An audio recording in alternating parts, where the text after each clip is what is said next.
Praise the lord. యేసుతో నా పయనం ఇది 20th ఎపిసోడ్.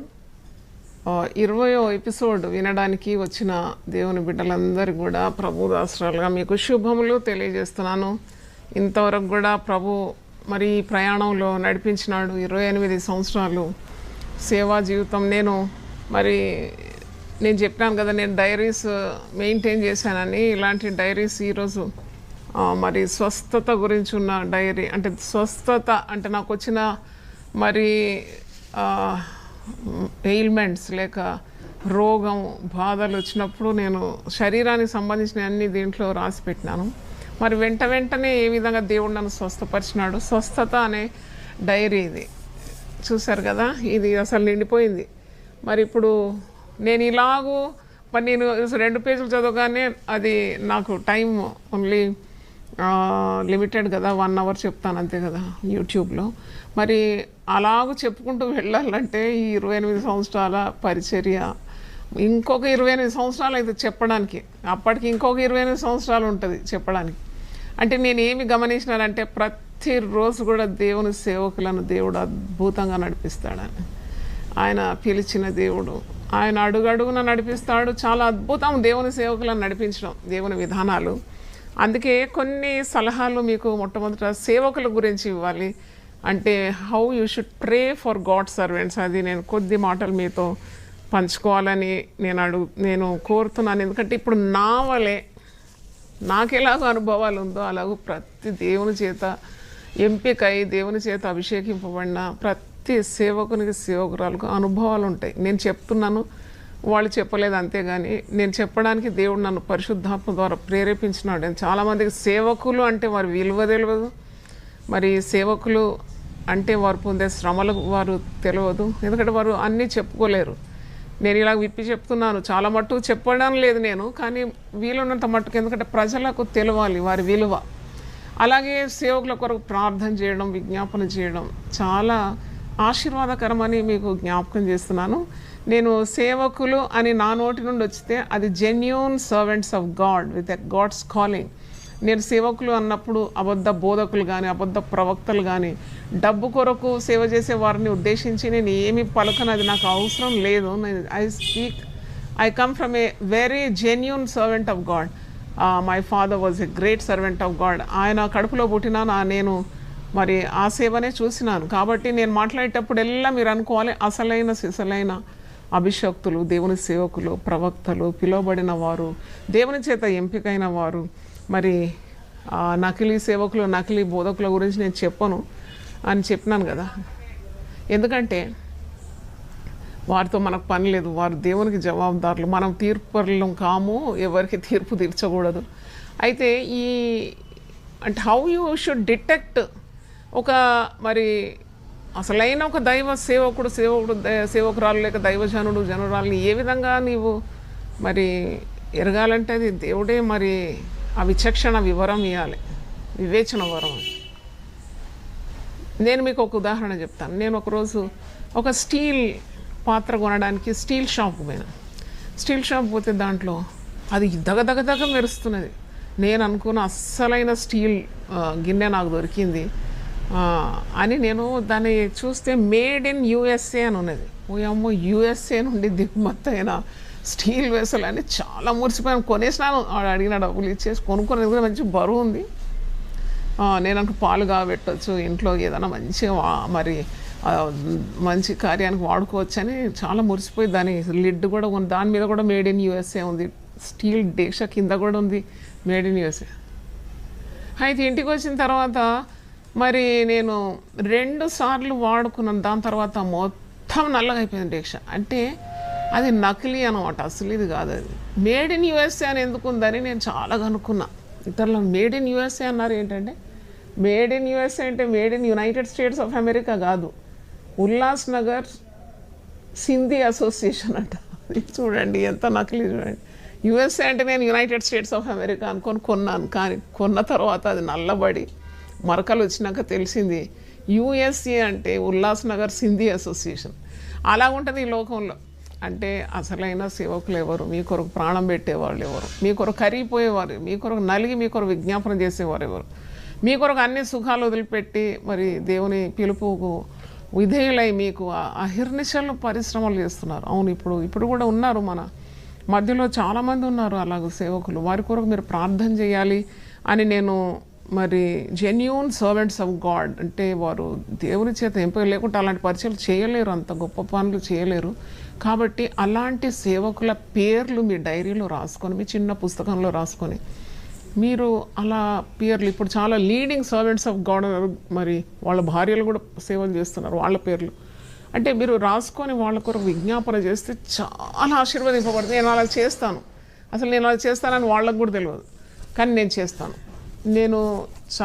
నాకు తెలుసు there is great blessing when you pray for God servants because they are in the battle field. నేను కూడా ఒక సేవకురాలనే, కానీ నేను తోటి సేవకురాలుగా నాకు తెలుసు అది ఎంత కష్టమైన పని దేవుని సేవ చేయడం. కాబట్టి మీరు వారానికి ఒక్కరోజు మరి దేవుని సేవకుల కొరకు సేవకురాళ్ళ కొరకు లిస్ట్ పెట్టుకొని ప్రార్థన చేసి మరి ఉపవాసం ఉండండి, ఏం పర్వాలేదు. ఒకరోజు ఆహారం తినకుంటే ఏం కాదు, కొన్ని పూటలు 2 పూటలన్నా మానేసి లేక నాన్ వెజ్ మానేసి నేను ఈరోజు దేవుని సేవకులకు ప్రార్థన చేస్తాను అంటే దేవుడు మిమ్మను నేను చెప్తున్నాను ఆకాశ వాక్యంలు విప్పి జాలంతగా దీవిస్తాడు. ఇది దేవుని మాట నేను చెప్పేది, ఎందుకంటే వాళ్ళని ఆదుకోవాలి. అంటే you have to pray for God servants. అలాగూ మరి మీ అవసరతలు తీరిపోతుంది, మీరు అడగకుండా కొన్ని మీకు దేవుడు ఇచ్చేస్తాడు. మీ పిల్ల వివాహమా, మీ కొడుకు ఉద్యోగమా, లేకుంటే మీకు ఏది కావాలని ఇస్తాడు దేవుడు.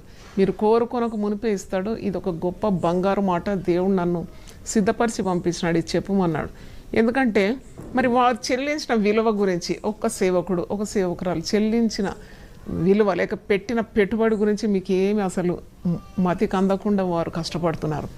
వారి కొరకు ప్రార్థన చేయడం, ఉపవసించడం. ఎందుకంటే వారు ఒక్క సేవకుడు నిలబడితే ఈజ్ లైట్ హౌస్.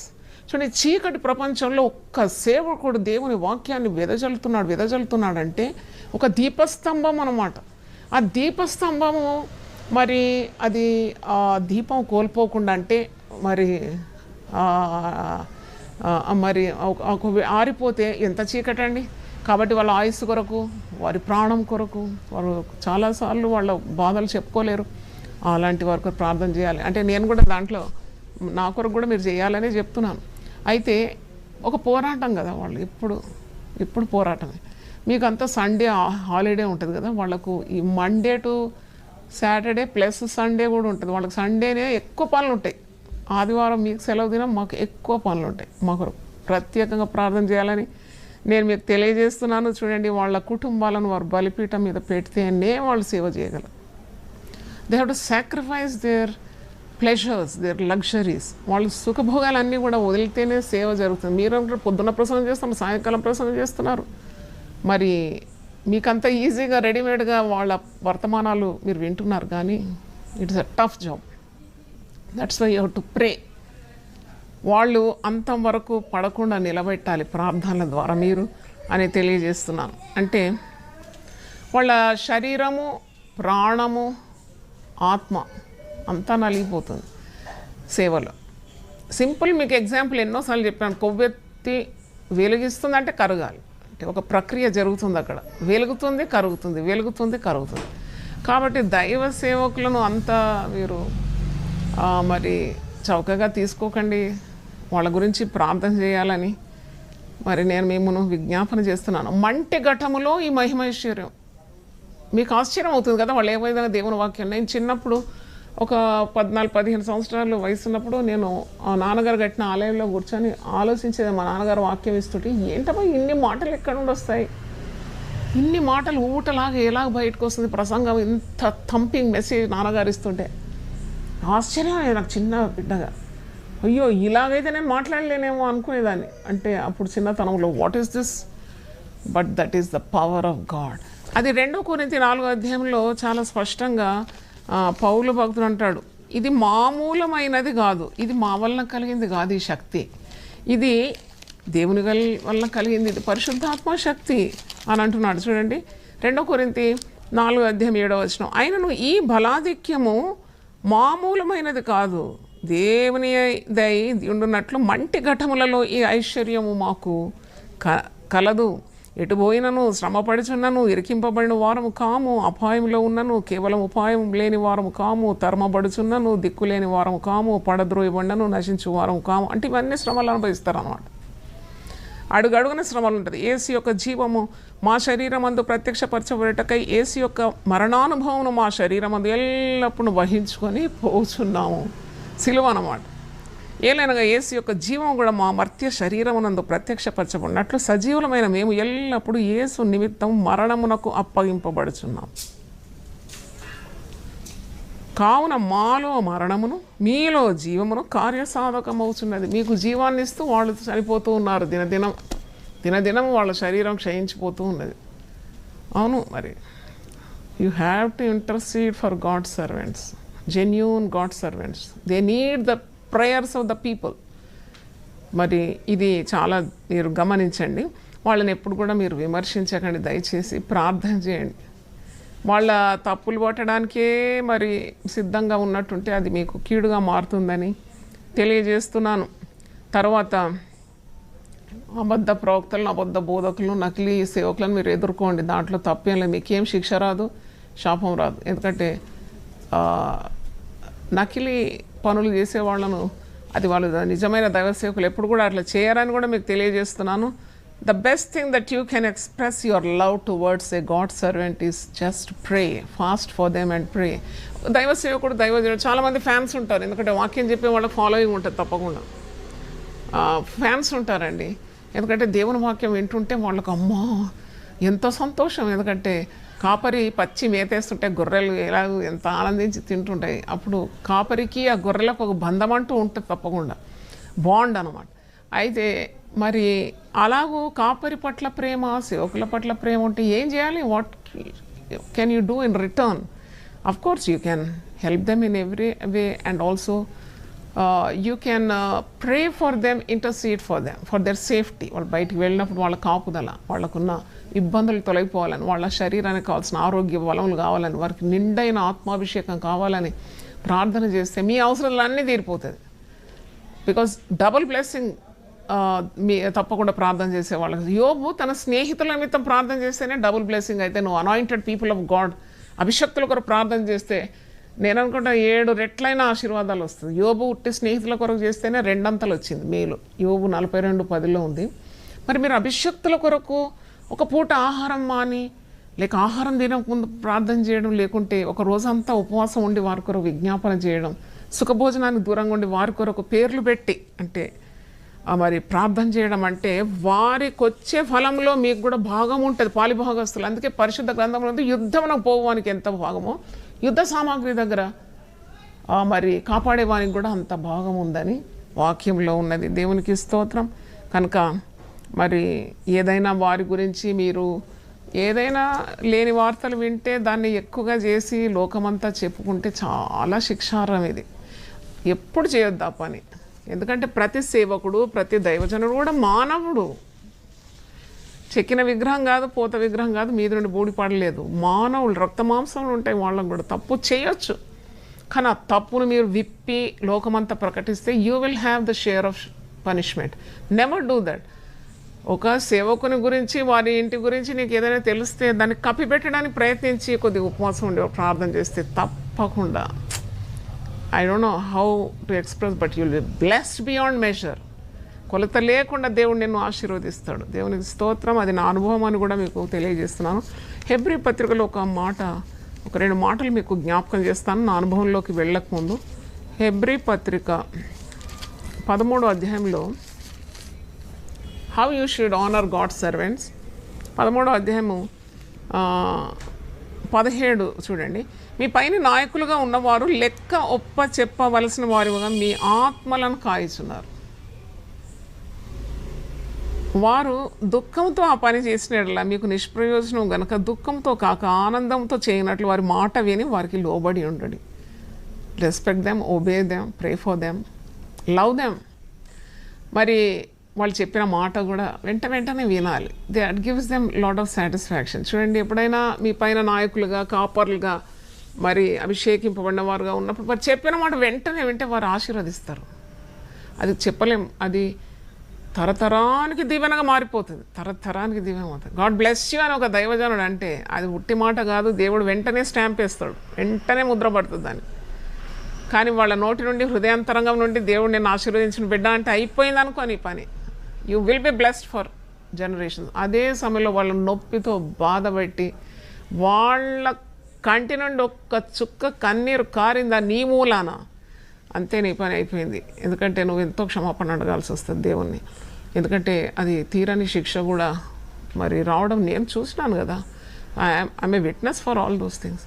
కాబట్టి టేక్ కేర్. తర్వాత మీరేం చేయాలి అంటే 7వ వచనంలో ఉంది, మీకు దేవుని వాక్యం బోధించి మీ పైన నాయకులుగా ఉన్న వారిని జ్ఞాపకం చేసుకొని వారి ప్రవర్తన ఫలమును శ్రద్ధగా తలంచుకొనుచు వారి విశ్వాసమును అనుసరించి. This is what you should do. మీరేం చేయాలి, ఏం చేయకూడదు చాలా స్పష్టంగా దేవుడు మాట్లాడుతున్నాడు కదా.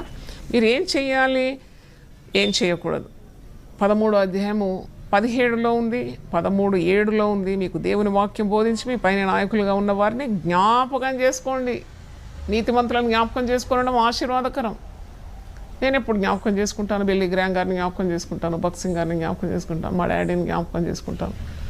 మరి ఇప్పుడు పట్టణంలో చాలా శ్రమించి పనిచేసే వాళ్ళ కొరకు నేను వాళ్ళ కొరకు పేరెత్తగా నాకు కన్నీళ్ళు వచ్చేసింది.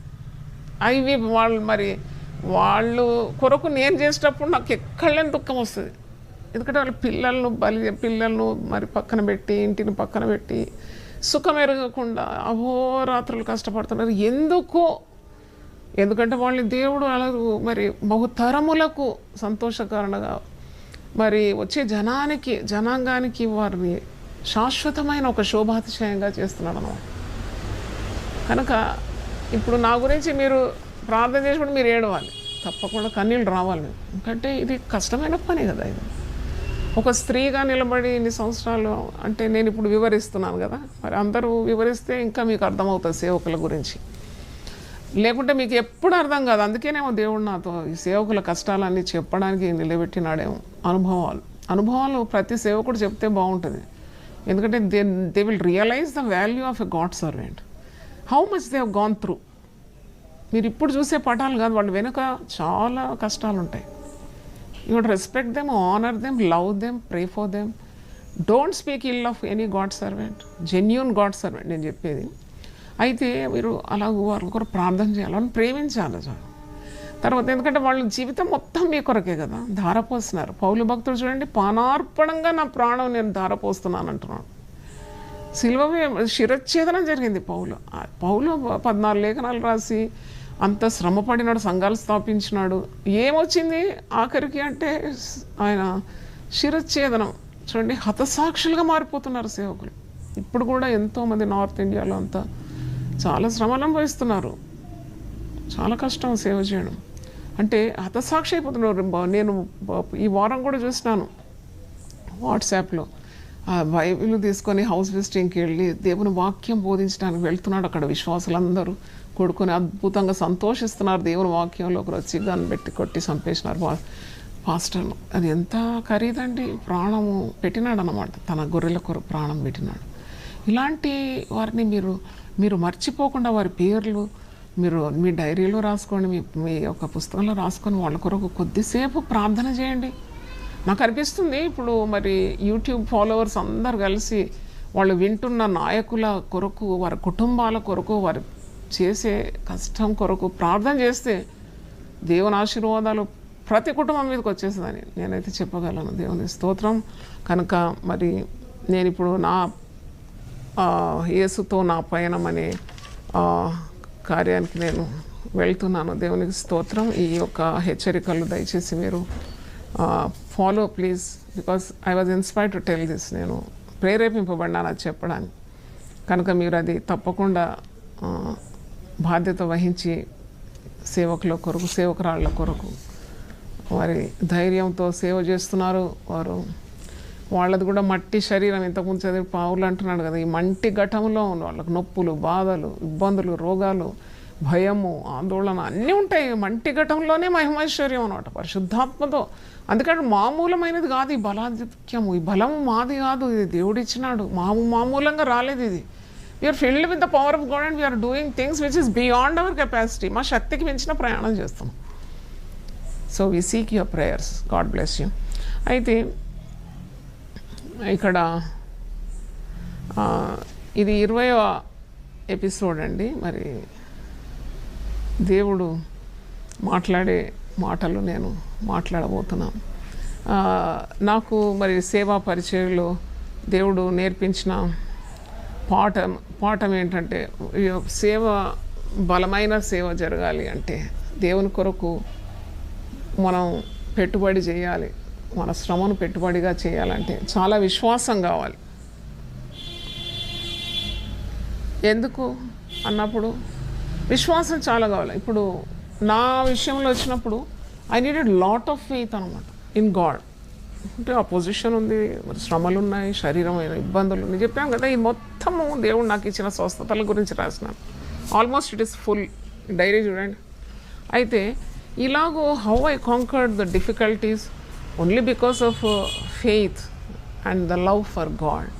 విశ్వాసము, ప్రేమ మరి ఇంత దూరం నన్ను తీసుకొని వచ్చిందని నేను చెప్పగలను. Faith is always very powerful and so is love. విశ్వాసం అనేది చాలా శక్తివంతమైంది. అందుకే మీరు రాజ్యములను జయించగలరు విశ్వాసం చేత. ఈ లోకాన్ని జయించే విజయము మన విశ్వాసం అని లేఖనాల్లో మనం చూస్తాం. అంటే faith is needed for anything to do God's work. నేను ఐ వాజ్ రీడింగ్ ఒక దీంట్లో ఒక పేపర్ కటింగ్ నాకు దొరికింది. అంటే పేపర్ కటింగ్ కానీ నా జీవితానికి ఉపయోగపడేది, సేవకు ఉపయోగపడే ఏదైనా మంచి కొటేషన్స్ కానీ మంచి పేపర్ క్లిప్పింగ్స్ అన్నీ నేను భద్రంగా స్టిక్ చేసి మళ్ళా చదివేదాన్ని. దాంట్లో ఒకరోజు రామకృష్ణ పరమహంస ఒక మాట రాస్తాడనమాట. అదేంటంటే, అతని గురించి రాస్తున్నాడు. అదేంటంటే శ్రీలంక నుండి భారతదేశానికి ఒకడు మరి సముద్రం దాటి రావాలి. సముద్రం దాటి ఇది ఏదో it may be a fiction, fact కాదేమో కానీ ఒక కథ అనమాట. అయితే విభీషణ అని శ్రీలంక మరి రాజు, కింగ్ ఆఫ్ సిలోన్, ఆయన ఏం చేస్తున్నాడంట, ఈయనకి ఒక చిన్న ప్యాకెట్ ఇచ్చి ఆయన చెంగుకు కట్టిండంట. చెంగుకు కట్టి ఇక నువ్వు ఇక్కడ నుండి ఈ శ్రీలంక నుండి భారతదేశానికి సముద్రం దాటి నువ్వు వెళ్ళగలుగుతావు. నేను దీంట్లో శక్తిని పెట్టినాను, దీంట్లో ఒక గ్రేట్ పవర్ ఉంది, అందుకే నీ కొంగుకి ఇది కట్టినాను. నువ్వు ఇక అలల మీద నడుస్తూ వెళ్ళిపోయి ఇక భారతదేశానికన్నా. అయితే ఇక్కడ లేని ధైర్యం వచ్చేసిందట. ఎందుకంటే రాజు మరి ఏమి మంత్రించి ఇచ్చినాడో, ఏం శక్తి ఉందో దాంట్లో. అందుకే నేను ఇక అలల మీద నడుచుకుంటూ వెళ్ళిపోతా అని ఇక బయలుదేరినాడంట. నడుస్తూనే ఉన్నాడంట అలల మీద నడుస్తున్నప్పుడు ఇంత చక్కగా నేను ఎలా నడవగలుగుతున్నానని చెప్పి మధ్యలో ఒక ప్రశ్న వచ్చి ఆ చెంగుకు ముడి ఉన్న ఆ పేపర్ తీసి చూసినాడంట. ఆ ప్యాకెట్ తీసి చూస్తే దాంట్లో చిన్న ఆకు మీద వాళ్ళ దేవుని నామం ఉందంట. ఒక నామంతో మరి అయ్యో ఇంతేనా అనగానే మునిగిపోతున్నాడు. అప్పటిదాకా శ్వాసంతో నడిచిన వ్యక్తి అది ఇప్పి చూసే అంత క్యూరియాసిటీ, ఇన్క్విజిటివ్నెస్ అనమాట. చూసి ఏంటో చూడాలి, ఇంతగానం ఎలాగొచ్చినాను సగం దూరం, ఒకసారి ఇప్పి చూస్తే దాంట్లో ఏం లేదు, ఒక ఆకు మీద వాళ్ళ దేవుని నామం ఉన్నది. అయితే మునిగిపోయినాడు. అంటే ఇది రామకృష్ణ పరమహంస ఏమంటున్నాడంటే, విశ్వాసమే నిన్ను దూరం తీసుకొని వెళ్తుంది. ఇది బైబిల్లో కూడా ఉంది కదా. పేతురు అలల మీద నడుచుకుంటూ వెళ్ళినాడు. ఎంతసేపు నడిచినాడంటే యేసయ్య మీద దృష్టి పెట్టినంతసేపు అలల మీద నడిచినాడు. కానీ ఒక్కసారి గాలిని చూసినప్పుడు అమ్మో ఇంత పెద్ద గాలి, ఎంత చీకటి అనగానే వెంటనే మునిగిపోతున్నాడు. ప్రభువా నాకు సహాయం చేయమన్నప్పుడు ప్రభు వెంటనే వచ్చి అతన్ని చేయబట్టి దోణిలోకి చేరుస్తున్నాడు. అంటే what I mean to say, నేనేమి చెప్పాలని అనుకుంటున్నానంటే, విశ్వాసం చాలా గొప్పది.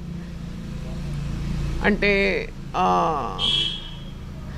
అతని గురించి నేను చదివినాను, అది కూడా రాసి పెట్టినట్టు. అందుకే ఈరోజు చదువుతుంటే నాకు గుర్తొచ్చింది. ఒక 65 సంవత్సరాల ఒక వయసున్న ఒకడు, ఎప్పుడు ఆరోగ్యంగా, ఎప్పుడు సంతోషంగా, ఎప్పుడు కళకళలాడుతుండేదంట. అందరూ అనుకునేదంట ఈ మనిషికి ఒక్క రోగం లేదని. అయితే ఆ మనిషి ఎప్పుడు శక్తివంతంగా ఉండేదంట. యాక్సిడెంట్లో చనిపోతే ఆయన శరీరం పోస్ట్మార్టం చేసినారు. పోస్ట్మార్టం చేసినప్పుడు ఆయనకు 65 రోగాలు ఉందని బయలుపడ్డదండి. 65 diseases. His age 65 and he was having 65 diseases. ఇన్ని రోగాలు ఉన్న వ్యక్తి మరి ఎంత సంతోషంగా ఉన్నాడు, ఎంత ఉత్సాహంగా ఉన్నాడంటే ఆయన రోగాలు ఎప్పుడు కూడా తన మనసులోకి రానియలేదంట. మరి ఆయన దాని గురించి ఆలోచించడం కానీ, దాని గురించి మందులు మింగడం కానీ, దాని గురించి భయపడడం కానీ, కలవరపడడం ఏం లేదంటే రోగం మీద అతను విజయం వచ్చేసింది. అప్పుడు నేను అనుకున్నాను, ఒకతనేమో ఒక్క నామంతో సముద్రం మీద నడవగలను, నేనేమో 1000 నామాలు పట్టుకొని నేను ఉన్నాను. మనం అందరికీ 1000 నామాలు దేవుడు ఇచ్చినాడు, మనం ఎందుకు ఈదలేము ఈ ప్రవాహాన్ని. మరి అలాగే మరి ఈ వృద్ధుడైతే కూడా ఎప్పుడు ఏమీ పర్వా చేయకుండా ఉన్నాడు. యాక్సిడెంట్లో చనిపోయి పోస్ట్మార్టం చేస్తే అన్ని రోగాలు ఉన్నాయని బయటపడ్డది. అయితే ఎన్ని రోగాల మీద కూడా మనకు విశ్వాసులకు ఇంకెంత విజయం ఉంటుంది. ప్రభువునందు ఆనందించడం, మరలా చెప్పుదును ప్రభువునందు ఆనందించడం, ఈ ఆనందము మన భాగ్యం, ఈ విశ్వాసమే మనకు నిధి అన్నమాట. కాబట్టి తప్పకుండా మనకు దేవుడు అలాంటి విశ్వాసాన్ని ఇచ్చి అన్నిటినీ జయించడానికి. నరుని ఆత్మ వాని వ్యాధి నోర్చునన్నది అంటే no disease can affect us if we have faith. చూడండి, నేను ఒక సహోదరి గురించి నేను ఈరోజు విన్నాను. ఎంత భయపడుతుందంటే రోగానికి, కోవిడ్ వస్తుంది అని చెప్పి ఇంటి నుండి బయటికి రాకుండా గదులన్నీ మూసుకొని అన్ని ప్రికాషన్స్ తీసుకొని అంత అంటే అది నేను దానికి ఒప్పుకోను. ఎందుకంటే తీసుకోవాలి జాగ్రత్తలు, కానీ దేవుని అందు విశ్వాసం వస్తే ఆ విశ్వాసమే నీకు ఇమ్యూనిటీ పెంచుతుంది. రోగనిరోధక శక్తి ఇచ్చేది నీలో ఉన్న ధైర్యం, నీకున్న ఆ విల్ పవర్. చూడండి, అవన్నీ రావాలంటే దేవునిలో నువ్వు అంటగట్టబడి ఉండాలి. ఆ దేవుని నుండే కదా అంత సారమంతా అనుభవించింది. కనుక విశ్వాసులు ఇలాగూ మరి శక్తివంతంగా ఉండాలి. తన ఆత్మీయ కుమారుడైన తిమోతితో పౌలు ఏమంటున్నాడో ఒకసారి చూద్దాం. 1 తిమోతి 6:11-12 విశ్వాసం కలిగి ఉండమంటున్నాడు. ఎందుకంటే శ్రమలు ఎదుర్కోవాల్సి వస్తుంది సేవ అన్నప్పుడు. ఆషామాషి కాదు కదా. You have to encounter so many dangers on your path, so many troubles, tribulations or trials. నువ్వు చాలా యూ షుడ్ బి ఎక్విప్డ్, అంటే నువ్వు తప్పకుండా సిద్ధంగానే ఉండాలి. చూడండి, పౌలు భక్తుడు తిమోతికి ఏమంటాడు? 1 తిమోతి 6:11-12 దైవజనుడా, తన ఆత్మీయ కుమారుడైన ఎంత గౌరవాత్మకంగా సంబోధిస్తున్నాడు కదా. His treating his son, spiritual son also is a man of God. సాధారణంగా చేయరు అలా. ఇప్పుడు వయసులో పెద్ద లేకుంటే అనుభవంలో పెద్ద ఉంటే చిన్నవారిని దైవజనుడా అని అన్నారు, ఎయిట్రాట్ బో అని అంటారు. కానీ చూడండి, లుక్ ఎట్ హిస్ ఎంత గ్రేట్ క్వాలిటీ పౌలుది. ఆ వయసులో తక్కువ, అనుభవంలో తక్కువ, కుమారుని స్థాయిలో ఉన్నవాడిని దైవజనుడా అంటున్నాడు. దైవజనుడా అంటే he's respecting the call of God. ఇక్కడ మీరు ఏం గమనించాలంటే, ఒక వ్యక్తి పిలుపును గౌరవిస్తున్నాడు. పిలుపును గౌరవించాలి. చాలామంది పురుషులు, స్త్రీలు దేవుని చేత పిలువబడితే వాళ్ళు గౌరవించరు. అది తప్పు, అది అలా చేయకూడదు. ఎందుకంటే she may be called by God, anointed by God. ఆమెకు ఒక పిలుపు ఉన్నప్పుడు అలా తక్కువ చూడడం, తక్కువ అంచనా వేయడం, అది తప్పు, అంటే తప్పు, చాలా తప్పు. ఒకసారి నేను మా నాన్నగారు ఒకటే డయస్ మీద ఉన్నాం. అప్పుడు మా నాన్నగారు మరి బ్రతికే ఉన్నారు. ఒకటే డయస్, నాన్నగారు స్పీకరు, నేను నాన్నగారికి తోడుపోయినాను. ఎందుకంటే వృద్ధాప్యము, 80 ఏళ్ళు పైబడింది. మరి నేను అలా ఒంటరిగా వదలలేను కాబట్టి నేను వెళ్ళాను. నేను వెళ్తే అక్కడ ఆ సంఘంలో వాళ్ళు నన్ను గుర్తించినారు. డయస్ మీద జాయ్ చరణ్ గారు, మీరు డయస్ మీదకి రావాలన్నప్పుడు నాకు అలాంటి భయం కలిగింది. మా నాన్నగారు లెవెల్లో నేను ఎలా కూర్చోవాలి, ఆయన అనుభవం ఏంటి, ఆయన ఏజ్ ఏంటి, నా తండ్రి స్థాయి, తండ్రి లెవెల్లో కూర్చోవడం నాకు ఇష్టం లేకుండా నేను చాలా కొద్దిగా నేను ఫస్ట్ రోలో కూర్చుంటాను ఆడియన్స్లో అన్నాను. కానీ వాళ్ళు ఒప్పుకోలేదు. అయితే నన్ను తీసుకొని డయస్ మీద కూర్చోబెట్టినారు. అప్పుడు నేను సేవలో వచ్చిన కొన్ని సంవత్సరాలే, జస్ట్ 3-4 ఇయర్స్లో. అప్పుడు మా నాన్నగారు అయితే నా కాలింగ్ గుర్తించినాడు. అయితే యాక్చువల్లీ మా నాన్నగారు స్త్రీలను అంత ప్రోత్సహించడానికి నేను ఎప్పుడు చూడలేదు. కానీ ఆ రోజు నేను చూసుకున్నాను. ఏంటంటే ఆయన మెసేజ్ ఇవ్వడానికి మైక్ దగ్గర పోయి, ఈరోజు మా నాన్నగారు ఇలా మాట్లాడుతున్నాడు మైక్లో, ఈరోజు మన మధ్యలో జాయ్ చెరియన్ గారు కూడా ఉండడం చాలా సంతోషం. అంటే ఒక్కసారి షాక్ అయిపోయినాను నేను. ఎందుకంటే నన్నెందుకు గారు అంటున్నాడు మా నాన్నగారు. అయ్యో, నాకు అర్థం కాలేదు అసలు. జాయ్ చెరియన్ గారు కూడా మన మధ్యలో ఉన్నారు. అందుకే నేను దేవుని స్తుతిస్తూ మా నాన్నగారు అన్నారు, ఎప్పుడు ఎవరిని పొగడడం కానీ ఎక్స్ట్రా మాటలు మా నాన్నగారు ఎప్పుడు మాట్లాడు. కానీ ఆ రోజు నేను విన్నాను. తిరిగి ఆ రోజు మా తల్లి దగ్గరకు వచ్చి, అమ్మ ఎందుకు నన్ను గారు అన్నాడు నాయన, నేను చిన్నదాన్ని కదా అన్నప్పుడు నాన్నగారు ఎప్పుడు కూడా దేవుని పిలుపును గౌరవిస్తారు. The call in a person. నిన్ను దేవుడు పిలుచుకున్నాడని నాన్నగారు గుర్తుపట్టినారు. కాబట్టి ఆయన కుమార్తెవే ఉండొచ్చు నువ్వు, కానీ is respecting as a servant of God అని. అలాగూ ఇక్కడ పౌలు కూడా మరి తన ఆత్మీయ కుమారుని, దైవజనుడా నీవైతే వీటిని విసర్జించి నీతిని, భక్తిని, విశ్వాసమును, ప్రేమను, ఓర్పును, సాత్వికమును సంపాదించుకున్నట్టు ప్రయాసపడు. ఇంత మంచి ఇన్స్ట్రక్షన్ అండి. అంతకుముందు అంటున్నాడు, ధనాపేక్ష వద్దు నీకు, ధనాపేక్ష సమస్త కీడునకు మూలము. కొందరు దాన్ని ఆశించి విశ్వాసం నుండి తొలగిపోయి నానా బాధలతో తమ్మును తామే పొడుచుకొని, నీకు ధనాపేక్ష వద్దు బిడ్డ అని అంటున్నాడు అనమాట. దైవజనుడా నీవు వీటిని విసర్జించు, ధనం మీద కాదు నీ లక్ష్యం, దేవుని మీద ఉంటే నీకు అంతా ఇస్తాడు దేవుడు కావాల్సినంత. ఇక్కడ అంటున్నాడు కదా 17వ వచనంలో, 1 తిమోతి 6:17, ఇహమందు ధనవంతులైన వారు గర్విష్ఠులు గాక అస్థిరమైన ధనమునందు నమ్మిక ఉంచక సుఖముగా అనుభవించటకు సమస్తమును మనకు ధారాళంగా దయచేయి దేవుని యందే నమ్మిక ఉంచడని ఆజ్ఞాపించము.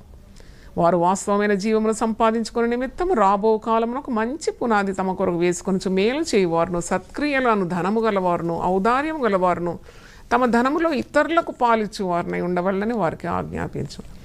అసలు దేవుని సేవకులు సరి అయిన విధానంలో సేవ చేయాలంటే మీకు మంచి గైడ్ ఎవరంటే అపోస్తలుడైన పౌలు భక్తుడు.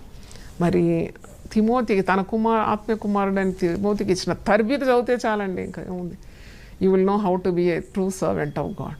ఇక్కడ నేను చూసినప్పుడు అంటున్నాడు, నువ్వు దైవజనుడా వీటన్నిటిని నువ్వు విసర్జించు. Don't be closer to money, greed for money.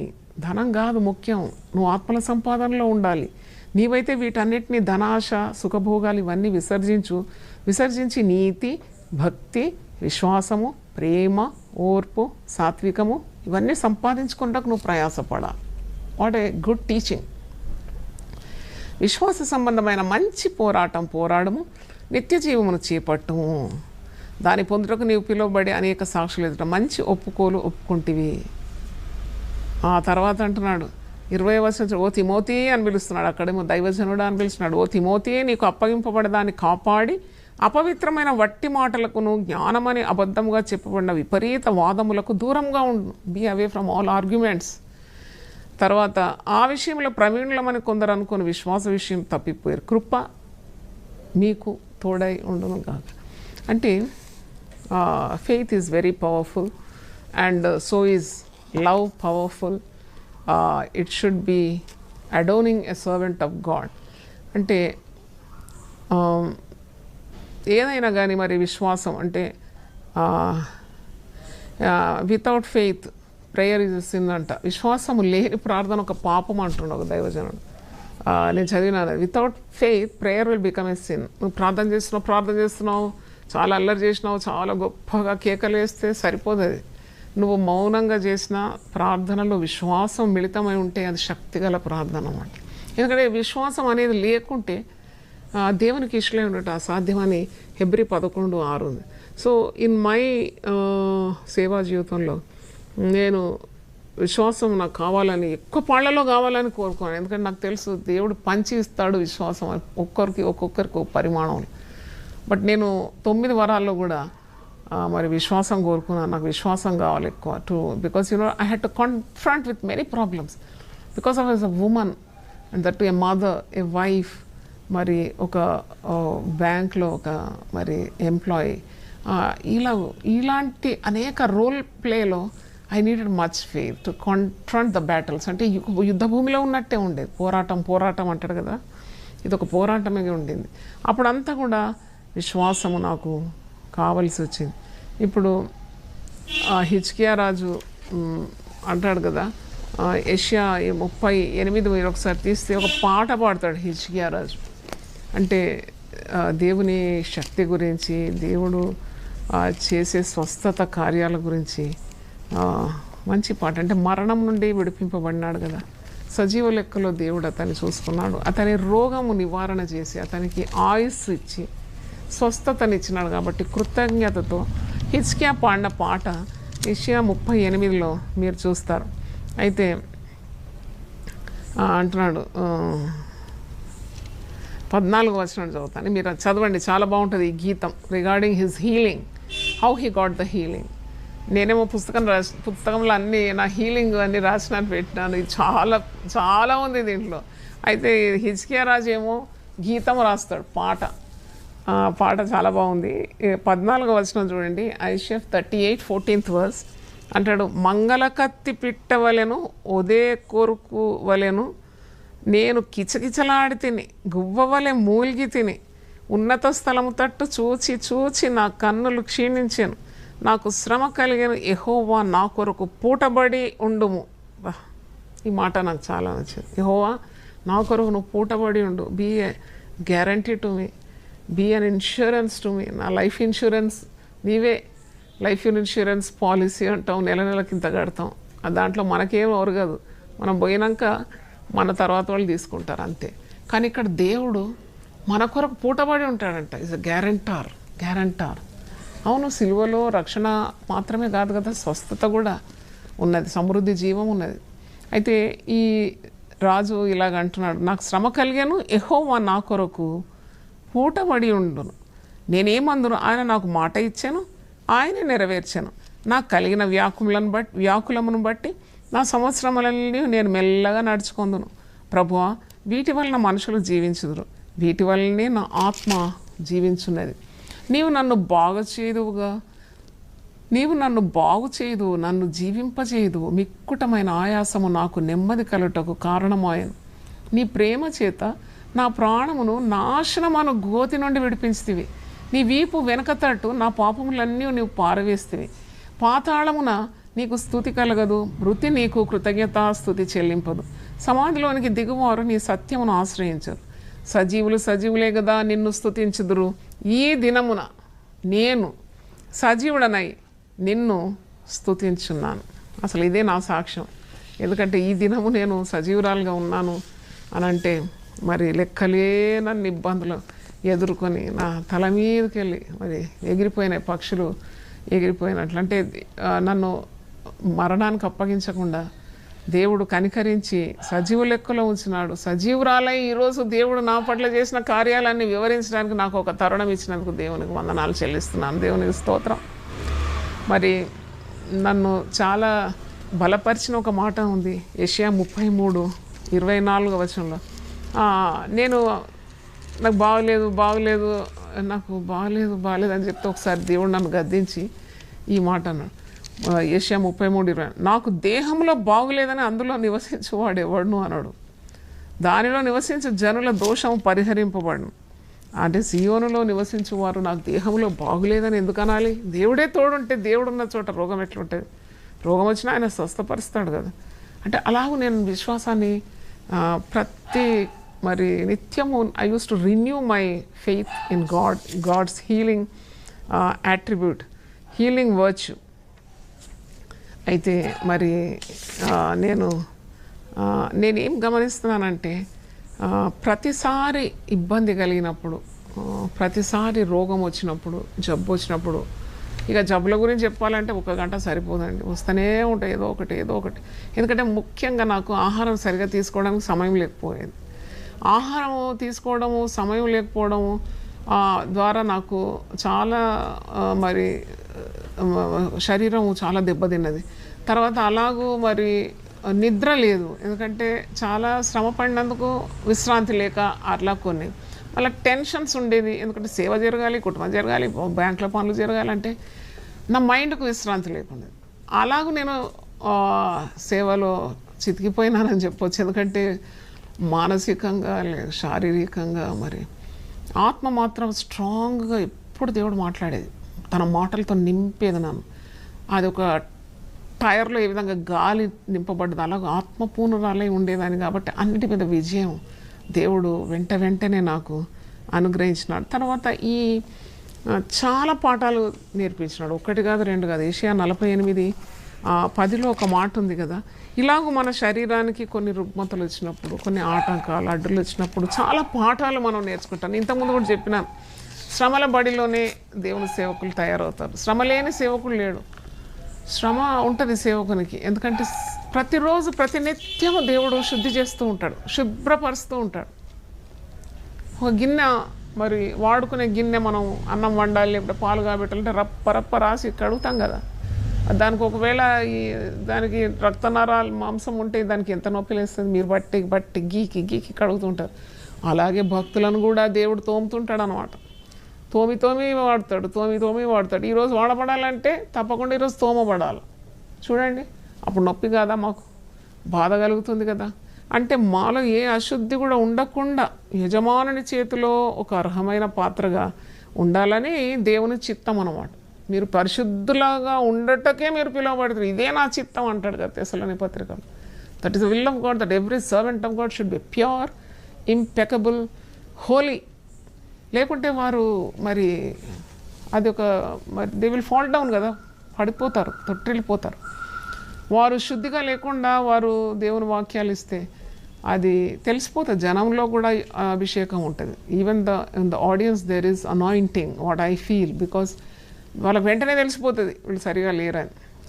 మరి అది కూడా దేవుని సన్నిధిలో మనం దైవవాక్కులు బోధించడానికి మరి కొద్దిగా మనం ప్రార్థనాపూర్వకంగా పవిత్రంగా చేయరాని హేయ కార్యాలు చేస్తూ మరి గట్టిగా మనస్సాక్షిని బండలాగా చేసుకొని బోధకులం అయిపోతే బోధకులకు కఠినమైన తీర్పు అంట. యాకోబు 3లో ఉంది, మీరు అనేకులు బోధకులు కాకుండాడి బోధకులకు కఠినమైన తీర్పు అంటాడు యాకోబు. కాబట్టి ఇలాగూ శుద్ధి చేయడానికి శ్రమలు అన్నమాట, క్లీనింగ్ ప్రాసెస్. ఇక్కడ 48 యెషయా 48:10లో నేను నిన్ను పుటము వేస్తుని వెండిని వేసినట్లు కాదు, ఇబ్బంది కొలిమిలో నిన్ను పరీక్షించి తిని. చూడండి, పుటం వేస్తాడు. ఇంకా సామెతలు 25:4లో నేను పుటం వేసి వెండిలోని మస్టు తొలగించినట్లు నేను శుద్ధ వెండిని మరి సిద్ధపాటు మరి ఒక అంటే the gold Smith are silver Smith వాళ్ళకు ఒక ఐడియా ఉంటుంది ఏ పాత్ర చేయాలి, ఎలా వాడాలి పాత్ర. అదే సామెతల గ్రంథం 25:4 ఉందన్నమాట. చూడండి, వెండిలోని మస్టు తీసివేసినట్ల పుటం వేయవాడు పాత్ర ఒకటి సిద్ధపరచడం. మస్టు తొలగించాలంటే మరి కావాలి కదా, అగ్ని కావాలి. బంగారంలోని మురికి తీసేయాలంటే అది శుద్ధ సువర్ణం కావాలంటే మళ్ళా నిప్పే కావాలి, నిప్పు కావాలి. నిప్పు లేకుంటే పవిత్రత రాదు, నిప్పులో పడాలన్నమాట. అప్పుడే పవిత్రం, శుద్ధ సువర్ణం వల్ల. ఆయన నన్ను శోధించిన తర్వాత నేను శుద్ధ సువర్ణంలాగా ఉంటాను అంటున్నాడు. యోబు 28:10 ఆ మాట ఉంది. నేను వెళ్ళే మార్గము నాకు తెలుసు, ఆయనకు తెలుసు నేను వెళ్ళే మార్గము. ఆయన నన్ను శోధించిన తర్వాత నేను శుద్ధ సువర్ణం వలె ఉందును. 23:10 యోబు 23:10 నేను నడుచు మార్గం ఆయనకు తెలియను, ఆయన నన్ను శోధించిన తర్వాత నేను సువర్ణం వలె కనబడను. I will shine as gold after all this processing అని వాక్యంలో మనం చూస్తున్నాం. దేవుని స్తోత్రం, హల్లెలూయా. మరి మీకు ఒక పిక్చర్ చూపెట్టాలనుకుంటున్నాను. నేను థైరాయిడ్తో నేను దాదాపు 9 సంవత్సరాలు బాధపడినాను. అయినా నేను మరి దేవుని సేవ వదిలిపెట్టలే. నాకు తెలుసు దేవుడు నాకు తోడున్నాడు, ఈ రోగంలో కూడా దేవుడు నన్ను బాగు చేసి వాడుకుంటాడని ఒక విశ్వాసంతో ముందుకు సాగినాను. అయితే ఈ థైరాయిడ్ అనే భయంకరమైన రోగం ఇది మరి వస్తే ఏ పని కాదు. పాల్పిటేషన్, గుండె టకటకటకట కొట్టుకుంటుంది, ఈ బెడ్ లెక్క రాదు, నిలబడరాదు. నాకు వాక్యం చెప్పడానికి నిలబడరాకపోయేది. ఎంత బాధపడి 25 kg వెయిట్ లాస్ అయింది. అయితే డాక్టర్స్ ఏమన్నారంటే ఈ రోగం ద్వారా మీకు వేరే ఆర్గన్స్ కూడా అఫెక్ట్ అవుతుంది అన్నారు. అది అంతా మీకు నేను వివరించినాను. అప్పుడు అంటే నేను ఏ విధంగా ఈ డైరీ మెయింటైన్ చేసేది ఈరోజు అందుకే తీసుకొచ్చాను. ఇది నాకు అందుబాటులో ఉండింది. అయితే ఇక్కడ చూడండి, మా మాస్టర్ అబ్రాహం గారు, మా పెద్దన్న గారు అన్నారు, ఏ రోగం నీకు రాదు జాయ్, వచ్చినా కానీ నువ్వు మేనేజ్ చేసేస్తావు దాన్ని, దేవుడు నీకు తోడున్నాడు. నువ్వు ఒక సింహాన్ని పట్టుకొని, కొదమ సింహం ఇది. ఆయన అన్న మాట ఏమన్నాడంటే, నీవు ఒక కొదమ సింహాన్ని, ఆయనకు దర్శనం కలిగిందంట పాస్టర్ అబ్రాహం గారు, మా అన్నగారికి. 10th February 2004 ఇది. ఆయన అంటున్నాడు, నువ్వు ఒక కొదమ సింహాన్ని ఇలాగూ వాకింగ్కి పోయేటప్పుడు కుక్కను పట్టుకొని నడుస్తారు కదా, అలాగూ ఆ కొదమ సింహాన్ని నువ్వు తాడు మెడకు గట్టి ఇలా పట్టుకొని నడుస్తున్నావు అన్నప్పుడు వెంటనే నాకు ఒక వాక్యం గుర్తొచ్చింది. సామెతలు 18:14 వచనంలో, నరుని ఆత్మ వాని వ్యాధి నోర్చును. అన్నగారు ఏం చెప్పినారంటే, ఏ భయం లేక నెమ్మదిగా నువ్వు ఉన్నావు, ప్రక్కన కొదమ సింహం ఉన్నది, దాన్ని ఇట్లా పట్టుకొని నువ్వు నడుస్తున్నావు. ఇది మీకు పిక్చర్ చూపెట్టాలని తెచ్చినాను, చూడండి. నేను గీసి పెట్టినా అనమాట, నేను దాన్ని పట్టుకొని నడుస్తున్నా, కొదమ సింహాన్ని. ఆ కొదమ సింహం ఒక జబ్బే ఉండొచ్చు, ఒక వ్యక్తే ఉండొచ్చు, నేనేం చెప్పలేను. కానీ మొత్తానికి దాన్ని మేనేజ్ చేసి విజయం పొందుకున్నాను. దేవుని స్తోత్రం, హల్లెలూయా. అంటే ఈ జబ్బు వచ్చినప్పుడు అంటే అది నిన్ను మింగేయడానికే వస్తుంది. కొదమ సింహం పక్కన ఉంటే ఆ వ్యక్తిని మింగేదా? కానీ ఆ కొదమ సింహాన్ని కూడా మనలో ఉన్న విశ్వాసం, మనలో ఉన్న భక్తి జీవితం ద్వారా, మనలో ఉన్న గొప్ప దైవ కార్యం దర్శనం ద్వారా దాన్ని అణిచివేసి దాని మీద విజయం సాధించి మరి అది ఉన్నా లేనట్టే చేసి దైవ కార్యాల్లో ముందుకు సాగడం అని దాని భావం. మరి దీంట్లో ఇంకా చాలా రాసి ఉంది, మరి హైలైట్స్ మాత్రం నేను చెప్పగలుగుతాను. అయితే నాకు థైరాయిడ్ వచ్చినప్పుడు నేను చెప్పినాను పోయినసారి, ఒక లంప్ ఉండింది, ఒక పెద్ద నిమ్మకాయ సైజులో ఇక్కడ ఉండేది. నేను హైనెక్ బ్లౌజ్ వేసి దాన్ని కవర్ చేసేదాన్ని. ఈరోజు దీంట్లో రాసి పెట్టినప్పుడు నేను అది చూసి చదివినాను. అయితే 4 డాక్టర్స్ దగ్గర వెళ్ళినాను నేను. ఈ లంప్ చూసి వాళ్ళు ఏమన్నారంటే, ఇది మెలిగ్నెన్సీ ఉంటుంది, ఇది క్యాన్సరస్ ఉంటుంది, మరి జాగ్రత్త, ఇది తొలగించాలి, ఇది ఆపరేషన్ చేయాలని. ఒక డాక్టర్ అన్నాడు సర్జరీ ఈజ్ అ మస్ట్ అన్నాడు. ఇంకో డాక్టర్ అన్నాడు సర్జరీ లేకుండా మరి ఇది పోవడం కష్టం అన్నాడు. ఓకే. ఇంకో డాక్టర్ అన్నాడు, ఎందుకు ఆయన పేరు కూడా చెప్తాను, డాక్టర్ బిపిన్ సేత్, క్రాస్ రోడ్స్లో ఉంటాడు, ఆయన పెద్ద ఎండోక్రాలజిస్ట్. ఆయన ఏమన్నాడు, రేడియో ఐడిన్ పోయాలి మీకు గొంతులో, మీకు సర్జరీ వద్దు అంటే రేడియో ఐడిన్ పోసి కరిగిస్తాం. అది ఆ రేడియో ఐడిన్ అన్నప్పుడే నాకు ఆందోళన కలిగింది, ఇదేంటిది ఇలా మాట్లాడుతూ రేడియో ఐడిన్ నా గొంతులో పోస్తే ఎట్లా, పోసి మీరు సపరేట్గా ఉండాలి, మరి మీ వెసల్స్ కానీ మీరు మరి బయటికి రాకుండా ఒక రూమ్లో ఉండాలి, ఎందుకంటే వేరే వాళ్లకు రేడియో యాక్టివిటీ రేస్ కానీ తగలకూడదు, అట్లా ఇట్లా ఏమో చెప్తుంటే నాకు ఆశ్చర్యమైంది. అక్కడ కూర్చొని కొద్దిగా ప్రార్థన చేసినాను అక్కడే ఆ ల్యాబ్లో. ఏంటి ప్రభువా ఇదంతా, ఈ గొంతు నీ కొరకే నేను వాడుతున్నాను కదా. అప్పటికి ఎన్ని సంవత్సరాలు, అప్పటికి 12 సంవత్సరాలు అయింది కదా నేను మరి సేవలో వచ్చి. అవునండి, 12 సంవత్సరాలు అయింది. ఇది 2004 నుండి 2013 వరకు నేను ఇలా, this was the period I suffered from this problem. అప్పుడు మరి ఇది రేడియో ఐడిన్ అంటే, మళ్ళీ ఇంకొక అతను అన్నాడు మరి సర్జరీ. నేను కేరళ వెళ్ళినాను, మా అక్కగారు అక్కడ ఉంటుంది కాబట్టి అక్కడ తెలిసిన డాక్టర్స్ దగ్గర వెళ్ళినాను. హోమియోపతి వాడితే ఏదన్నా కరిగిపోతుందని వాళ్ళు అన్నారు, ఇది అట్లా కరిగేది కాదు, ఇది సర్జరీ చేయాలని. ఇలాగూ ఎన్ని ఒపీనియన్స్, డాక్టర్స్ ఒక్కొక్కరు ఒక్కొక్క ఒపీనియన్ ఇస్తున్నారు. అప్పుడే మరి నేను దేవుణ్ణి ఆశ్రయించినాను. పరమ వైద్యుడు ప్రభు, పరమ ఔషధం యేసు రక్తం. కాబట్టి నేను ఏ డాక్టర్ దగ్గర ఇంకా పోను, కత్తి పడకుండా నాకు సహాయం చేయి ప్రభు అన్నప్పుడు అది దేవుడు దాన్ని పూర్తిగా నివారించినాడు. పోయిన వారం కూడా నేను చెప్పినాను, కొద్దిగా డీటెయిల్స్ దీంట్లో ఉన్నందుకు నేను వివరించినాను. ఈరోజు కత్తి పడలేదండి. చాలా సార్లు నా శరీరంలో రుగ్మతలు వచ్చిన, ఆపరేషన్ ఇస్ అ మస్ట్ అన్నారు, సర్జరీ ఇస్ అ మస్ట్ అన్నారు. ప్రార్థన చేసిన తర్వాత, దేవుణ్ణి ఆశ్రయించిన తర్వాత వాళ్ళ నోటితోటి అంటున్నారు సర్జరీ అవసరం లేదని. అయితే ఈ థైరాయిడ్ మొత్తం హీల్ అయిపోయి ఈ లంపు కనబడతలేదు అన్నప్పుడు ఆయన కూడా ఆశ్చర్యపడ్డాడు. అది ఆయన కూడా అంటే హీ వాజ్ సర్ప్రైజ్డ్ అనమాట. ఎప్పుడో ఒకసారి వస్తుందండి ఇంకా అని అంటు, నేను అట్లా రాదండి, దేవుడు హీల్ చేసి సూపర్ న్యాచురల్ హీలింగ్ కాబట్టి ఇంకా రాదని నేను జవాబు ఇచ్చినాను. తర్వాత నాకు ఈ సేవా జీవితంలోనే కాలుకు ఒక పుండు వచ్చిందండి. కాలుకు అస్సలు మానడం లేదు. ఆ మానకుండా పుండు పెట్టుకొని 8 నెలలు బాధపడినాను. 8 నెలలు కూడా ఇంట బయట పని చేస్తూ, సేవ చేస్తూ, ప్రసంగానికి నిలబడుతూ, ఎవరికి చెప్పలేని. అది ఎవరు చెప్తామంటే కాళ్ళకు పుండు వస్తే, నాకు పుండు వచ్చింది చెప్పుకుంటూ తిరుగుతాం. ఇది అనుభవించాల్సిందే రహస్యంగా. అయితే 8 months బాధపడ్డాను. అప్పుడంతా దేవుడు తన వాగ్దానాలు ఇచ్చి, అంటే నేను I use to claim God's word. నేను ఒకసారి చూపెట్టాలి మీకు, అంటే ప్రతి వాక్యానికి నేను బరువు కట్టేదాన్ని. I use to trust God's word అనమాట.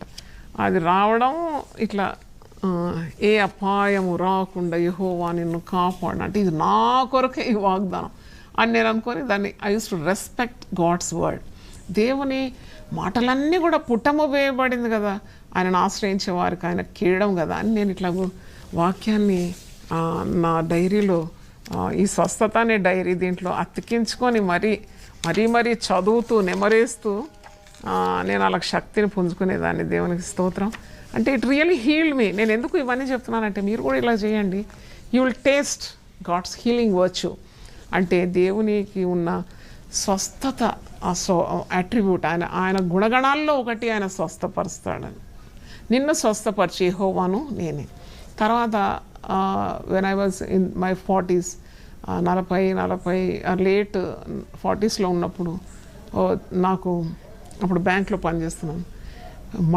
ఈ కాళ్ళు మడిమకు ఎంత నొప్పి అంటే నేను మాటల్లో చెప్పలేను అది.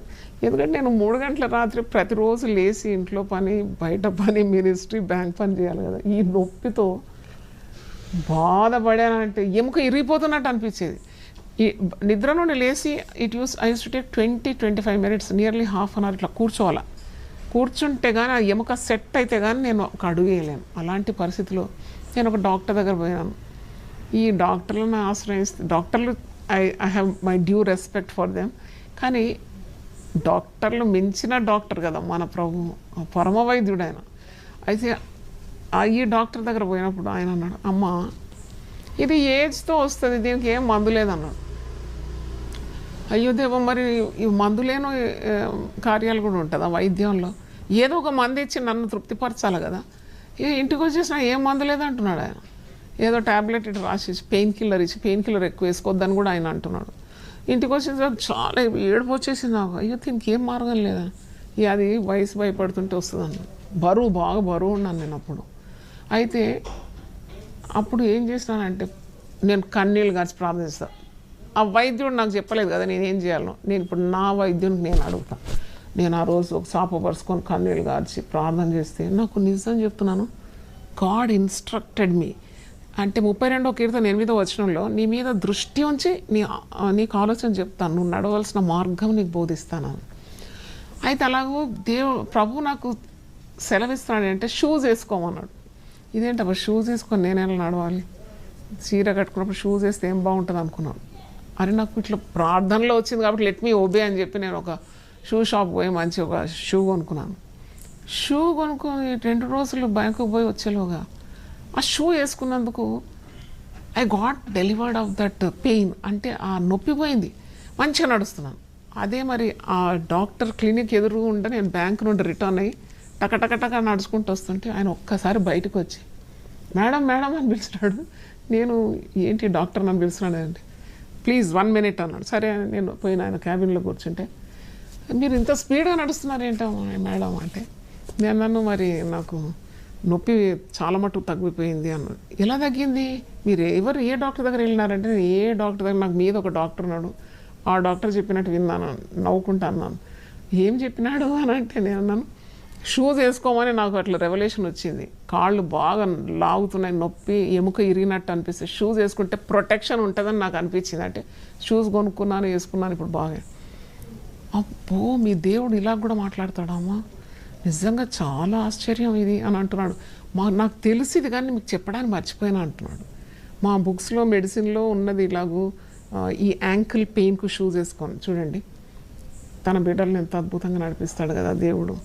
అద్భుతంగా ఆ యొక్క నొప్పి నుండి దేవుడు నన్ను విడిపించినాడు. దేవునికి స్తోత్రం, హల్లెలూయా. మరి వాక్యం ఉంది 103వ కీర్తన 3వ వచనంలో. ఇంగ్లీష్లో అయితే చాలా బాగుంది. He heels all your diseases. అంటే నీ సంకటములన్నిటినీ ఆయన కుదురుస్తాడు. ఇంకో సంగతి మీకు చెప్పాలి, ఇంకో 5 నిమిషాలు చెప్పి నేను ముగిస్తాను. బ్యాంక్లో ఒక 2-3 సార్లు నేను పడిపోయినానండి. ఎట్లా అంటే కొలాప్స్ అయిపోయాను.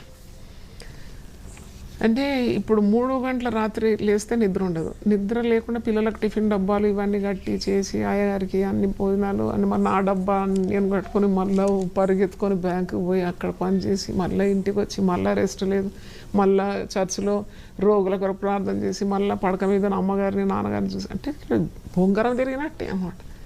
అంత శక్తి ఎక్కడి నుండి వచ్చిందో నాకు ఇప్పుడు కూడా అర్థం కాదు. అయితే that was my drive to do the work of God, drive to be a best mother, drive to be a best in everything. అలా ప్రయాసపడినప్పుడు బ్యాంక్లో ఒకరోజు సడన్గా నాకు బ్యాక్ పెయిన్, స్పైనల్ పెయిన్ వచ్చింది. అందరి ముందే పట్టుకున్న పడిపోయినాను. నా ప్రాణం పోయింది అనుకున్నాను. ఎందుకంటే నాకు చలనం లేదు. ఎందుకంటే ఇట్లా అంటే కూడా నొప్పి లేసేస్తుంది. ఏదో అయిపోయింది నాకు అంతే. Back it just stopped functioning. అయిపోయింది, డ్రాప్ డెడ్. అందరూ పరిగెత్తుకొని వచ్చినారు మా స్టాఫ్ అంతా. ఏమైంది నాకు 11కి వస్తలేదు. మరి ఇప్పుడు నేను వెంటనే నన్ను హాస్పిటల్ వెళ్ళాలంటే 27 మెట్లు ఉన్నాయి బ్యాంకు మీది. ఫస్ట్ ఫ్లోర్ నుండి దిగాలి, సెకండ్ ఫ్లోర్లో ఉంది బ్యాంక్. దిగాలంటే 27 మెట్లు. మరి మెట్లేగా దిగాలి, నాకు లివ్వడానికి రావడం లేదు. లిటరల్లీ ఆ రోజు నన్ను మోసుకొని కిందికి వచ్చి ఒక ఆటో ఎక్కించి నాతో ఒక స్టాఫ్ వచ్చి మన ఒక క్రిస్టియన్ డాక్టర్ లీడియా అని ఆమె దగ్గర పోయినప్పుడు ఆమె నన్ను ఒక సేవకురాలుగానే ఎంత గౌరవించి ఆమె గృహంలో నాకు వెంటనే ఒక క్లినిక్ లాగా ఒకటి సెటప్ చేసి నన్ను ట్రీట్ చేసింది. ఉదయం నుండి మరి సాయంకాలం వరకు నాకు చాలా భయం. ఎందుకంటే ఇలాగూ ఒక్క పని చేసి మా తల్లి బెడ్ రిడన్ అయింది అనమాట. యవ్వనంలోనే అంటే 52 ఇయర్స్కి she became bed ridden. My mother was a hard worker, చాలా శ్రమజీవి నా తల్లి. ఆమె 15 సంవత్సరాలు బెడ్ మీద. అదే గుర్తొచ్చింది, నేను కూడా అయిపోయింది నా పని. ఇంకా నేను మా అమ్మలాగా బెడ్ రిడన్ అయిపోతాను అనుకున్నాను. కానీ దేవుడు కన్నీళ్లతో ప్రార్థన చేసిన కదలడానికి రావడం లేదు. మరి ఆ డాక్టర్ ట్రీట్మెంట్ ఇస్తుంది కానీ ఆమెకు కూడా ఆందోళన ఉంది, ఎందుకు ఇలాగ అవుతుందని. కదలలేకపోతున్నాను. అప్పుడు కన్నీళ్లు గార్చి ప్రార్థన చేశాను, దేవా నాకు నువ్వే సహాయం, నువ్వే దిక్కు. నాకు ఇంకా ఎట్లా నేను ఇలాగ పడకపడితే నన్ను చూసేవాళ్ళు ఎవరు ఉంటారు? చిన్న పిల్లలు, ఎన్ని పనులు, సేవ, మరి నేను చెప్పాను కదా ఇల్లు, మరి ఉద్యోగం, ఇవన్నీ చూడడానికి ఎట్లా నన్ను ముట్టి బాగు చేస్తాను అని కన్నీళ్ళతో ప్రార్థన చేసినప్పుడు దేవుడు నన్ను ముట్టినాడు, బాగు చేసినాడు. నేను సాయంకాలంలోగా I was back on my feet. అలాగ 3 సార్ల కంటే ఎక్కువగా నాకు జరగడం, అంటే నడవలేని స్థితి రావడం నేను అనుభవించినాను. అంటే ఒకరోజు అయితే ఇది కూడా చెప్పి నేను ఇప్పటికి ముగిస్తాను. ఏంటంటే కష్టమైన పని అండి, కష్టం. అందుకే నేను ముందే చెప్పినాను కదా, సేవకుల కొరకు మీరు ప్రార్థన చేస్తే మీకు ఫలితం ఉంటుందని. ఇవన్నీ విప్పి చెప్తారండి అందరూ. ఇదేదో నేను చేస్తూ నా పైన మన ఒక శీర్షిక ఆరంభించి కొద్దిగా మీకు జ్ఞానం వస్తుంది దేవుని సేవకుల కొరకు ప్రార్థన చేయాలని. దేవుడే నన్ను పరిశుద్ధాత్మ ద్వారా ఇది 20వ ఎపిసోడ్ చెప్తున్నానంటే ఇప్పటికైనా మీరు సేవకుల కొరకు ప్రార్థన చేయాలి. ఈ ప్రేయర్స్ మ్యాటర్ మచ్. నేను ఏం చెప్తున్నానంటే మీ ప్రార్థన చాలా పనిచేస్తుంది. ఒకరోజు అయితే సిలువ ధ్యానాలు పెట్టుకున్నానండి. మరి ఇప్పుడు సిలువ ధ్యానాలు పెట్టుకోవడం అంటే సిలువ ఎత్తుకోవడమే కదా అది. ఎందుకంటే రోజు ప్రసంగాలు చేయాలి. మరి గ్యాదరింగ్, హెవీ గ్యాదరింగ్ వచ్చేది, చాలా పెద్ద గ్యాదరింగ్ వచ్చేది. అయితే ఉదయం లేవాలి 4 గంటల నుండి 7 గంటల వరకు అని చెప్పి మళ్ళీ ఇంట్లో పోయి మళ్ళీ బ్యాంకు ఊరుకోవడం అంటే ఇది ఎవరు ఊరుకుంటారు? ఇంటి వారు కూడా ఊరుకుంటారని. అట్లున్నప్పుడు ఒకరోజు ఆ సిలువ ధ్యానాల్లో అయ్యగారు అన్నారు, ఇదిగో నాకు ఎయిర్ ఫ్లైట్ ఫేర్ అంతా ఫ్రీగా ఉంటుంది, నువ్వేమో ఈ సేవ వదిలిపెట్టావు, మరి పోయి కొద్దిగా విశ్రాంతి తీసుకోవాలి, కొద్ది పిల్లలతో బయటికి వెళ్ళి ఫ్లైట్లో వెళ్ళి కేరళ పోవాలని అనుకుంటున్నాను, మరి నీ సంగతి ఎన్నేనన్నా నేను రాలేను. ఇప్పుడు సిలువ ధ్యానాలు వదిలిపెట్టి నేను మరి సైట్ సీయింగ్కు కానీ ఎంజాయ్ చేయడానికి ఎట్లా వస్తాను? నేను దేవుడిచ్చిన పని వదిలిపెట్టి నేను రాలేను అని చెప్పినాను. అప్పుడు అయ్యగారికి కొద్దిగా బాధ కలిగింది, కోపం కూడా వచ్చింది. తర్వాత 3 పిల్లలు తీసుకొని ఆయన మరి కేరళకు పోయినా. కొద్ది ఫంక్షన్స్ ఉండింది, ఫ్యామిలీ ఫంక్షన్స్ కూడా ఉంటాయి కదండి, బాధ్యతలు ఉంటాయి. నేను ఒక్కదాని అయిపోయినాను. యాక్చువల్లీ ఒంటరితనం కూడా అనుభవించాల్సి వస్తుంది సేవలో. పెద్ద ఇల్లు, నేను ఒక్కదాన్ని. రాత్రి ఏ విధంగా పడుకోవాలా అది నాకు చాలా, అంటే శరీరం ఏమో అలసిపోతున్నది. రోజు బ్యాంక్ పని, సిలువ ధ్యానాలు, మరి ఇవన్నీ ఉన్నాయి.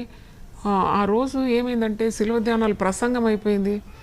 అందరికీ ప్రార్థనలు చేసినాను. ఎప్పుడు కూడా నేను ప్రసంగం చేసి ఇంటికి వెంటనే ఫట్టున వెళ్ళిపోయే స్వభావం కాదు నాది. ఇప్పుడు కూడా అంతే. అంటే ఈ లాక్డౌన్ ముందు వరకు కూడా, ఆదివారం కూడా, మార్చి 15వ తారీఖు కూడా నేను అందరికీ ప్రార్థన చేశాను. అయితే అలాంటి ఒక మరి పద్ధతి నాది. ఆ వాక్యం చెప్పి వెంటనే నిష్క్రమించడం కాదు, అక్కడ ఉండి ప్రతి గొర్రెను చూడడం, ప్రతి వారి బాధలు అర్థం చేసుకొని వారికి ప్రార్థన చేయడం, అప్పుడే నాకు తృప్తి ఉండేది. అయితే నేను ఆ రోజు ఇంకా అయ్యగారు పిల్లలు ఊరికి వెళ్ళిపోయినారు కదా, ఇంకా నాకు ఇంకా ఫ్రీడమ్ దొరికింది అనుకున్నాను. ఒక సిస్టర్ నాకు సహాయకురాలుగా పెట్టుకున్నాను. అయితే మరి నేను ఒక్కొక్కరి కొరకు ప్రార్థన చేస్తున్నాను. ధైర్యం దేవుడే ఇచ్చినాడు. ఎందుకంటే ఆల్రెడీ రాత్రి 10 అవుతున్నది. ఇక చర్చ్ మూయాలి. అదంతా నిర్జన ప్రదేశం, అంతా చీకటి అనమాట. అయితే సడన్గా 3 వ్యక్తులు గేటు గుమ్మం నుండి వచ్చినారు. 3 చూస్తే చాలా భయంకరంగా ఉన్నారు. దొంగలా అనిపించేది, అక్రమస్తుల్లాగా ఉన్నారు. అందరూ వెళ్ళిపోయినారు, జనాలందరూ వెళ్ళిపోయినారు. నేను ప్రార్థన చేసిన వాళ్ళందరూ కూడా వెళ్ళిపోయినారు. నేనున్నాను, ఈ స్త్రీ ఉన్నది నాకు హెల్ప్ చేయడానికి. తర్వాత మేము ఒంటరినే వండుకోవాలి. అయితే ఈ 3 వ్యక్తులు వచ్చాయంటే వెంటనే ప్రభువుని అడుగుతున్నాను, ఏం చేయాలి ప్రభా, నేను వీళ్ళ కొరకు నువ్వు ప్రార్థన చేసి పంపించేయి అన్నాడు. ప్రభు తల మీద చేయి పెట్టొద్దు అన్నాడు. ఎందుకంటే వాళ్ళు దొంగల్లాగా ఉన్నారు, అక్రమస్తుల్లాగా ఉన్నారు. మనం పరుల పాపంలో పాలిభాగస్తులు కావద్దు కదా. డోంట్ కీప్ యువర్ హ్యాండ్ అని నాకు అట్లా ఇన్స్ట్రక్షన్ వచ్చింది. కాబట్టి నేనేం పెట్టదు, ఏం కావాలని అడిగినాను ధైర్యంగానే. అసలు భయపడుతున్నా లోపట, నాకు తెలుసు నా భయం. కానీ బయట పరిశుద్ధాత్మ ద్వారా ఒక కోట్ వేసుకున్నట్టు, ఏం కావాలండి మీకు అని అంటే వాళ్ళు డౌన్ అయిపోయినారు నా వాయిస్కు.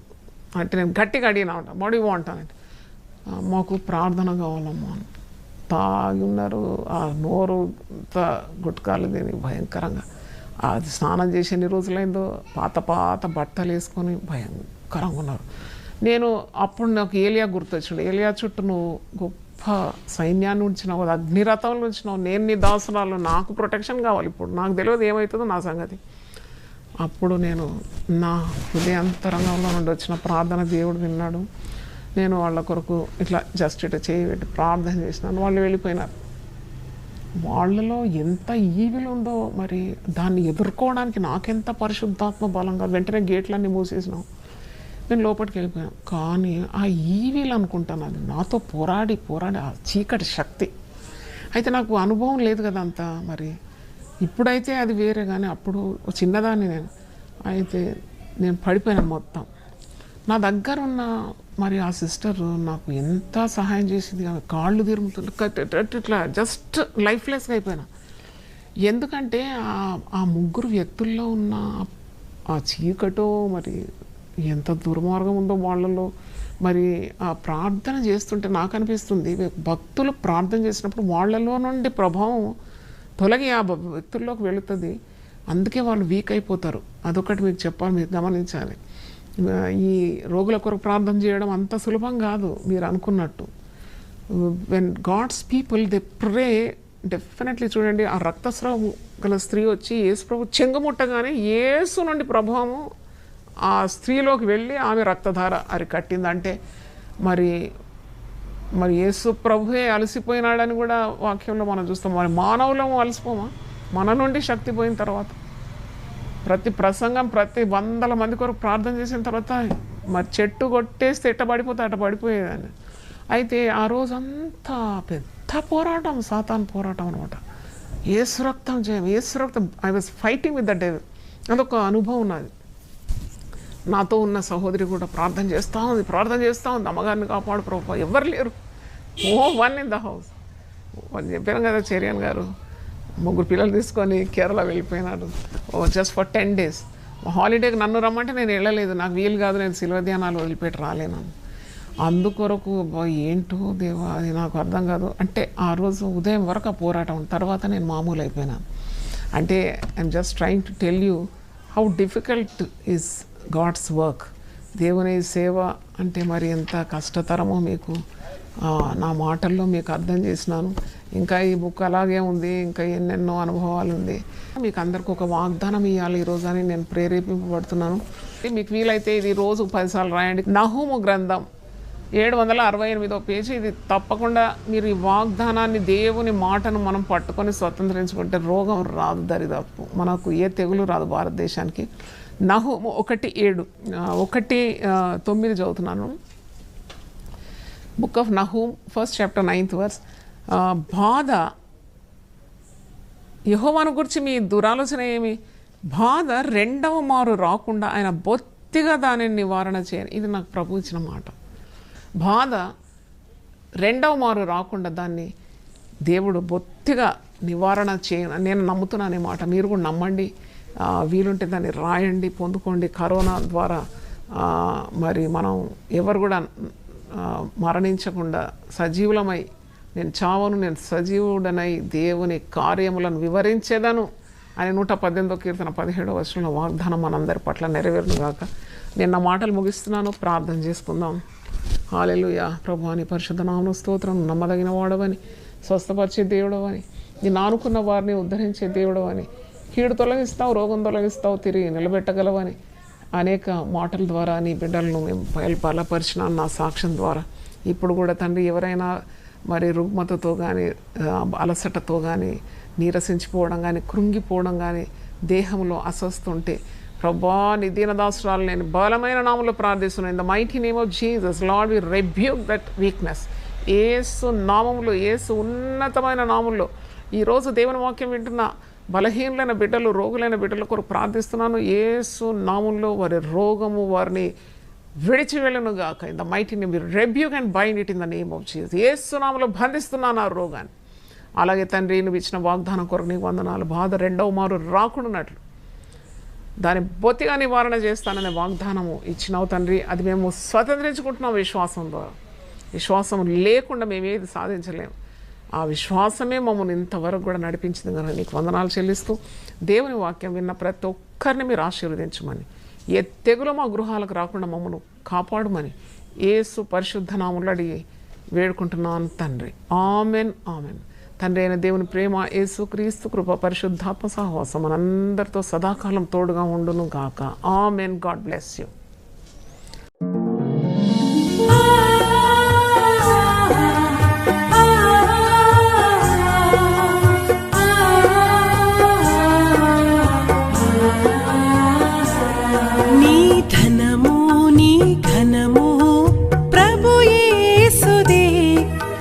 దశమా భాగము నీయ వెనుదీతువా. నీ ధనము నీ ఘనము ప్రభు యేసుదే. నీ దశమా భాగము నీయ వెనుదీతువా. ధరలోన ధనధాన్యముల నీయగా కరుణించి కాపాడి రక్షింపగా. ధరలోన ధనధాన్యముల నీయగా కరుణించి కాపాడి రక్షింపగా. పరలోకనాదుండు నీకీయగా మరి యేసు కొరకీయ వెనుదీతువా. పరలోకనాథుండు నీకీయగా మరి యేసు కొరకీయ వెనుదీతువా. నీ ధనము నీ ఘనము ప్రభు యేసుదే. నీ దశమా భాగము నీయ వెనుదీతువా. పాడి పంటలు ప్రభువు నీకీయగా కూడు గుట్టలు నీకు దయచేయగా. పాడి పంటలు ప్రభు నీకీయగా కూడు గుట్టలు నీకు దయచేయగా. వీడంగ ప్రభు యేసు నామంబును గడువేల ప్రభుకీయను క్రైస్తవా. వేడంగ ప్రభు యేసు నామంబును గడువేల ప్రభుకీయను క్రైస్తవా. నీ ధనము నీ ఘనము ప్రభు యేసుదే. నీ దశ